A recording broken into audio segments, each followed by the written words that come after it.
So students, अब हम आपको बताएंगे कि what is the relation between TP, MP and AP with the help of schedule and graph. तो ये है आपका schedule of TP, MP and AP. TP for total product, MP for marginal product. TP का मतलब total product, MP मतलब marginal product,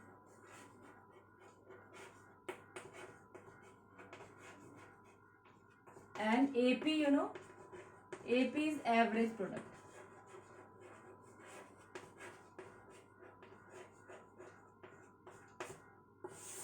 सो हम students, ये आपका शेड्यूल है टीपी, एमपी और एपी का। ये आप देखिए फिक्स फैक्टर है। फिक्स फैक्टर मतलब सपोज लैंड ये फिक्स्ड है, कांस्टेंट है, इसमें कोई चेंज नहीं किया। ये वेरिएबल फैक्टर है, मीन्स लेबर। यहाँ पर हम देखिए लेबर चेंज कर रहे हैं, 0 1 2 3 4 5 6 7 8, 1 बाय 1 हमने 8 लेबर्स को इंक्रीज किया है। लेबर के बढ़ाने से हमारा टोटल प्रोडक्ट देखिए, पहले 0 था, कोई लेबर नहीं था, तो 0 प्रोडक्शन था। धीरे धीरे जैसे जैसे लेबर बढ़े आपका प्रोडक्शन बढ़ता गया। बढ़ने के बाद यहाँ पर मैक्सिमम प्रोडक्शन हुआ। फिर आपने 7 लेबर बढ़ा दी तो भी आपका प्रोडक्शन 84 है, सेम ही है, मैक्सिमम रहेगा। मीन्स इससे ज़्यादा प्रोडक्शन अब नहीं हो सकता। लेकिन अगर आप और लेबर बढ़ाएंगे तो आपका प्रोडक्शन जो है वो कम होने लगेगा। ये टोटल प्रोडक्ट। मार्जिनल प्रोडक्ट जो है एडिशनल है। आप जब एडिशनल मतलब एक्स्ट्रा आपने जो लेबर लिया उससे कितना एक्स्ट्रा प्रोडक्शन हुआ। जैसे आपने ये 6 है, 6 0 से 6 आपका प्रोडक्शन बढ़ गया, तो 6 में से 0 माइनस करेंगे, आपका मार्जिनल प्रोडक्ट कितना है 6।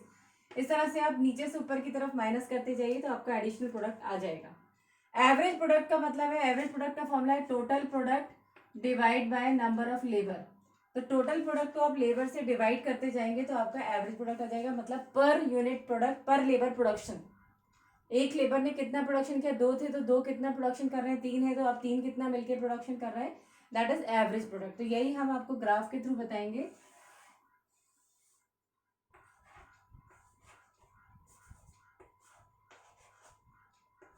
And this is Y. So यहाँ पर हमने टोटल, हमारे पास 8 लेबर है तो हम 8 लेबर्स प्लॉट करेंगे। 1 2 3 4 5 6 7 8। ये हो गया आपका यूनिट्स ऑफ लेबर।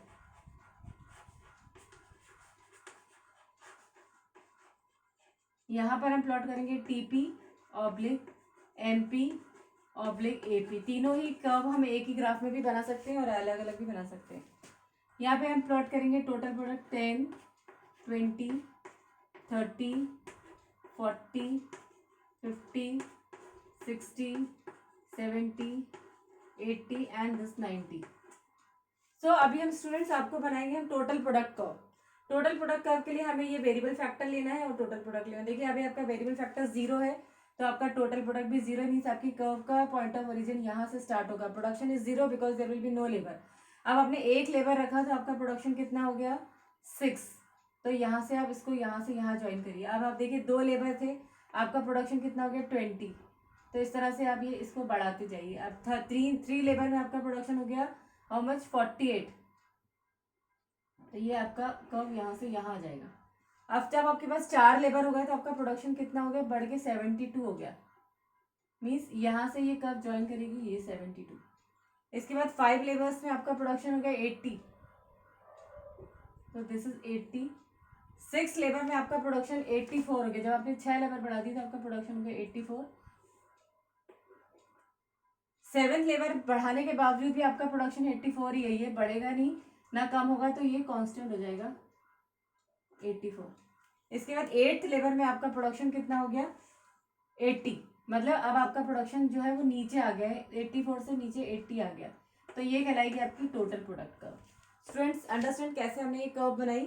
आप टोटल प्रोडक्ट और वेरिएबल फैक्टर को लेके ये कर्व बनाएंगे। Now if we are making marginal product, अब हम अगर मार्जिनल प्रोडक्ट कर्व बनाते तो मार्जिनल प्रोडक्ट और हमें वेरिएबल फैक्टर को लेके बनाना है। पहले हमारा देखिए वेरिएबल फैक्टर 0 है तो हमारा मार्जिनल प्रोडक्ट भी 0 ही है, मतलब नो मार्जिनल एडिशनल प्रोडक्ट। अगर आपके पास एक लेबर आया तो आपका मार्जिनल प्रोडक्ट कितना हो गया 6, मीन्स ये यहाँ से आपकी स्टार्ट होनी है। देन आपने 2 लेबर में आपका प्रोडक्शन हो गया कितना 14, मार्जिनल प्रोडक्ट जो हो गया वो 14। तो ये आपकी कर्व पहले ऊपर जाएगी 6 से 20 में जाके 20 से जाके सेकेंड लेवल में आपकी यहाँ 20 पे आ जाएगी यहाँ। देन 20, यहाँ पर 14 है, तो आपका जो पहले 6 था, 6 से आपने सेकेंड लेवल में कितना आया 14, तो आप यहाँ से इसको यहाँ ज्वाइन करिए 14। फिर आप देखिए ये 3 लेवल में आपका प्रोडक्शन कितना है 28, तो 3 लेवल में आप 28, यहाँ आपका ये मार्जिन प्रोडक्ट ये आएगा। 4th लेवल में आपका प्रोडक्शन कितना है 24, मतलब अब आपका प्रोडक्शन देखिए कम होने लगा, ये 24 नीचे आ गया। देन 5th लेवल में आपका एडिशनल प्रोडक्ट सिर्फ 8 ही यूनिट्स बढ़ा है, तो ये और कम आ जाएगा 5th लेवल में। दैट मीन्स 5th लेवल जो है वो आपका प्रोडक्शन हो गया 8, ये नीचे कब नीचे आ रही, मतलब प्रोडक्शन डिक्रीज हो रहा है। 6th लेवल में आपका प्रोडक्शन हो गया 4, means it will decreases more. And then 7th level में आपका प्रोडक्शन 0 हो जाएगा। 7 में 0 मतलब आपका 84 पहले था, अभी 84, ये एडिशनल कुछ भी नहीं हुआ। जब एडिशनल 84 माइनस 84 होगा दैट इज 0, तो ये आपकी मार्जिन प्रोडक्ट का 7th लेवल में आपकी ये इस लाइन को टच करेगी, मीन्स 0 प्रोडक्शन शो करेगी। 8 अगर इसके बाद भी आप 0 प्रोडक्शन हो रहा है तब भी आप लेबर बढ़ा रहे हो, तो आपका प्रोडक्शन अब 0 ऑलरेडी हो चुका है, तो अब आपका प्रोडक्शन डिक्रीज होगा, माइनस में चला जाएगा, means this is line, below this line it is negative axis, ये -10, तो अब आपका प्रोडक्शन यहाँ -4, मीन्स ये 8 लेवल में ये नीचे आ जाएगा, ये कहलाएगा आपका एम्प्टी। तो देखिए यहाँ पे पहले मार्जिन प्रोडक्ट पहले इंक्रीज हो रहा है, यहाँ तक 3rd लेवल तक आपका प्रोडक्शन इंक्रीज हो रहा है, उसके बाद आपका प्रोडक्शन डिक्रीज होने लगा और 0, और फिर उसके बाद नेगेटिव हो गया। Then see the average product curve. Average product curve देखिए आपका पहले 0 ही थी, 0 variable factor, so average product is also 0। 1 labour है तो आपका प्रोडक्शन एवरेज प्रोडक्शन कितना है 6 divided by 1 6, so average product curve आपकी यहाँ पे 6 से ही स्टार्ट होगी। देन 2 लेबर में average product is how much 10, तो ये देखिए ये कर्व जो यहाँ से यहाँ आ गई। फिर 3 लेबर में प्रोडक्शन एवरेज प्रोडक्ट कर्व आपकी होगी 16। देन 4 लेबर में आपका एवरेज प्रोडक्ट कर्व हो गई 18, थोड़ी सी और ऊपर जाएगी। 5th लेबर में इट विल बी 16, 16 जो है ये और नीचे आने लगेगी।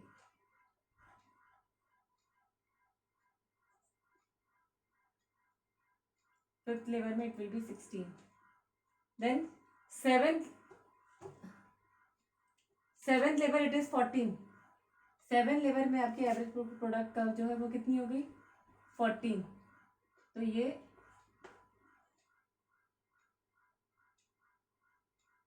6th लेबर में होगी 14 और 7th लेबर में हो गई 12 और नीचे, और 8th लेबर में हो गई कितनी 10, तो ये हो जाएगी आपकी average product. So student understand average product, देखिए एवरेज प्रोडक्ट पहले बढ़ रहा है और उसके बाद ये मार्जिनल प्रोडक्ट और एवरेज प्रोडक्ट को अगर हम कंपेयर करेंगे तो मार्जिनल प्रोडक्ट अभी ज़्यादा है, एवरेज प्रोडक्ट कम है। यहाँ पर देखिए दोनों एक दूसरे को इंटरसेक्ट कर रहे हैं और यहाँ पर एवरेज प्रोडक्ट और मार्जिनल प्रोडक्ट इक्वल है। देन इसके बाद यहाँ एवरेज प्रोडक्ट ज़्यादा हो जाएगा और मार्जिनल प्रोडक्ट कम हो जाएगा। तो this is TP, this is AP and this is MP. अगर हम आपको रिलेशन बिटवीन टीपी और एमपी बताएं कि एमपी और टीपी की रिलेशनशिप बनानी, तो पहले हमें इसको 3 स्टेजेस में डिवाइड करना पड़ेगा। ये जो है हमारी कहलाएगी first stage, then this is second stage, second, और ये कहलाएगी थर्ड स्टेज। फर्स्ट स्टेज में देखिए जो टोटल प्रोडक्ट है वो इंक्रीजिंग रेट में बढ़ रहा है, तो ये हो जाएगी हमारी इंक्रीजिंग स्टेज। सेकेंड में बढ़ रहा है लेकिन धीरे धीरे, तो ये हो जाएगी डिमिनिशिंग स्टेज, और थर्ड में डिक्रीज होने लगा तो ये डिक्रीजिंग स्टेज। तो टोटल प्रोडक्ट की जो स्टेजेस हैं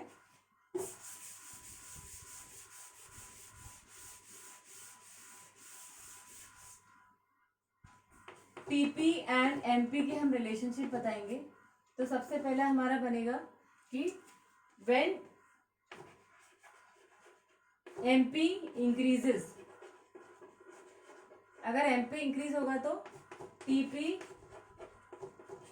इंक्रीजेस एट इंक्रीजिंग रेट।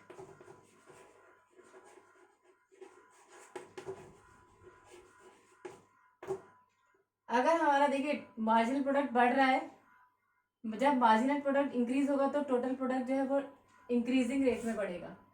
अब सेकंड देखिए, अगर आपका जो मार्जिनल प्रोडक्ट है वो अभी भी अब आपका मार्जिन प्रोडक्ट जो है वो क्या हो गया,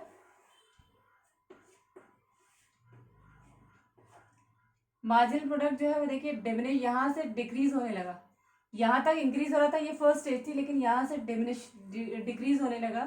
तो अगर मार्जिनल प्रोडक्ट डिक्रीजेस, जब मार्जिन प्रोडक्ट डिक्रीज होगा तो total product increases eight diminishing rate.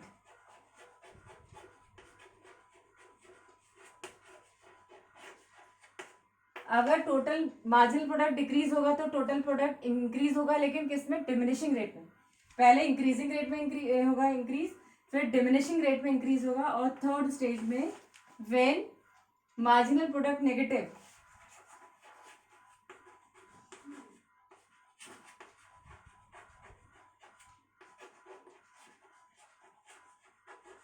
Total product क्या होगा, डिक्रीज। जब मार्जिन प्रोडक्ट इस लाइन के नीचे आ जाएगा, मतलब नेगेटिव में आ गया, तो टोटल प्रोडक्ट यहाँ पे देखिए डिक्रीज होने लगा। तो ये जो 3 स्टेजेस हमने पढ़ी टोटल प्रोडक्ट की, फर्स्ट होगी increasing stage, second diminishing stage, मतलब प्रोडक्शन बढ़ रहा है लेकिन डिमिनिशिंग हो गया धीरे धीरे, और थर्ड स्टेज होगी डिक्रीजिंग स्टेज। ये किसकी होगी, टोटल प्रोडक्ट की। मार्जिनल प्रोडक्ट की पहली होगी इंक्रीजिंग स्टेज, फिर सेकेंड होगी डिक्रीजिंग स्टेज, और थर्ड होगी नेगेटिव स्टेज। एवरेज प्रोडक्ट की बात करेंगे तो एवरेज प्रोडक्ट में फर्स्ट होगा इंक्रीजिंग स्टेज, फिर सेकेंड स्टेज में एवरेज प्रोडक्ट भी डिक्रीज हो रहा है, डिक्रीजिंग स्टेज, और थर्ड में डिक्रीज ही रहेगा। ये ना तो नेगेटिव नहीं होता है, ये सिर्फ डिक्रीजिंग ही रहता है। लेकिन अगर हम एवरेज प्रोडक्ट और मार्जिनल प्रोडक्ट की रिलेशनशिप बताएंगे, तो एवरेज प्रोडक्ट और मार्जिनल प्रोडक्ट में अगर हम इन दोनों को कंपेयर करेंगे, we have to compare the curve. अगर हमसे कंपेयर करने के लिए बोला जाए टीपी और एमपी को, तो हमें सिर्फ 2 ही कर्व बनानी है, तब सिर्फ टीपी और एमपी, एपी बनाने की जरूरत नहीं है। बट अगर आपको क्वेश्चन में एपी भी पूछा है तो आप एवरेज प्रोडक्ट कर्व बनाएंगे, और एवरेज प्रोडक्ट को आपको पता है कैसे कैलकुलेट करना है, total product divided by number of labour, तब आप एवरेज प्रोडक्ट कर्व बनाएंगे। और आपको अगर एपी और एमपी को कंपेयर करना है तो एमपी और एपी को कंपेयर करके रिलेशन लिखेंगे। अगर आपको टीपी और एपी को कंपेयर करना है तो आप टीपी और एपी को कंपेयर करिए। अभी हमने जैसे आपको बताया रिलेशन बिटवीन टीपी और एमपी, हमने टीपी और एमपी कर्व को रिलेट किया है। सपोज अगर हमें एपी और एमपी का रिलेशनशिप पूछते हैं, सपोज इट इज आस्क्ड की relation between AP and MP, AP and MP के लिए हम देखेंगे कि ये देखिए ये आपकी जो है ये मार्जिनल प्रोडक्ट कर्व है, और एवरेज प्रोडक्ट कर्व। ये दोनों में से देखिए ऊपर कौन सी है, ऊपर मार्जिनल प्रोडक्ट है, नीचे एवरेज प्रोडक्ट है, मतलब मार्जिनल प्रोडक्ट ज़्यादा है और एपी कम है, मतलब एपी एवरेज प्रोडक्ट कम है। तो हमारा जो फर्स्ट रिलेशन होगा वो होगा MP is more than AP. फिर यहाँ देखिए ये फर्स्ट स्टेज में, सेकंड स्टेज में आप देखिए कि एवरेज प्रोडक्ट जो है यहाँ से देखिए यहाँ पे दोनों इक्वल हो गए, ये मार्जिनल प्रोडक्ट और एवरेज प्रोडक्ट दोनों इंटरसेक्ट कर रहे हैं, तो AP and is equals to MP. Second stage में एपी और एमपी इक्वल हो जाएंगे। और थर्ड स्टेज में देखिए ये एपी का जो है ये ऊपर आ गई और एमपी नीचे आ गई, इसका मतलब MP is less than AP. So students understand the relation between TP MP AP and MP. इसमें रिलेशन का मतलब है आपको कर्व्स को कंपेयर करना है, कि प्रोडक्शन को बताना है कि टोटल प्रोडक्ट ज़्यादा है कि कम है, मार्जिनल प्रोडक्ट ज़्यादा है कि कम है कि नेगेटिव है, एंड एवरेज प्रोडक्ट ज़्यादा है कि कम है या नेगेटिव है। अब देखिए मार्जिनल प्रोडक्ट जो है पहले इंक्रीज होता है, कब इंक्रीज होता है, जब टोटल प्रोडक्ट इंक्रीजिंग रेट में बढ़ता है। जब टोटल प्रोडक्ट डिमिनिशिंग रेट में बढ़ता है तो मार्जिनल प्रोडक्ट डिक्रीज होने लगता है। और जब टोटल प्रोडक्ट मैक्सिमम हो जाता है, मीन्स 84 मैक्सिमम है, इसके बाद नहीं बढ़ेगा, तो ये मार्जिनल प्रोडक्ट जीरो हो जाएगा। When TP is maximum, MP is zero. When TP decreases, MP becomes negative. So ये तो था इसका relation between TP MP and relation between MP and AP.